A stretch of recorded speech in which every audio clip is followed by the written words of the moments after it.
सवाल कह रहा है कि भाई टोटल सिंपल इंटरेस्ट एक सम है 1400 रुपए का 4 साल के लिए x% के रेट पे, and on the same sum for 2 years at the same rate is this much. तो कह रहा है भैया इस सम पे 4 साल का इंटरेस्ट x% के रेट पे, फिर इसी सम पे 2 साल का इंटरेस्ट x% के रेट पे 672 है। तो तुम यही कह रहे हो ना कि भाई ये तो 6 साल का इंटरेस्ट हुआ एक तरह से। तुमने ना तो रेट बदला दोबारा, ना तुमने कहते हैं प्रिंसिपल बदला। तो एक तरह से हम कह सकते हैं कि भाई ये 6 साल का एसआई हो गया, और 6 साल का सिंपल इंटरेस्ट 672 है। एक साल का कितना होगा? 112 होगा। अब 1400 रुपए पे एक साल का सिंपल इंटरेस्ट अगर 112 है तो ये कितना परसेंट है? 14 8 112 होता है, परसेंटेज में 8% कहलाएगा। आंसर क्या हो गया अभी?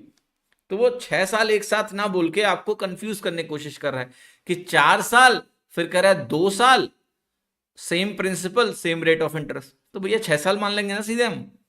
फिर एक साल का हमने सिंपल इंटरेस्ट निकाला, फिर देखा प्रिंसिपल का कितना परसेंट है, वही हमारा रेट ऑफ इंटरेस्ट।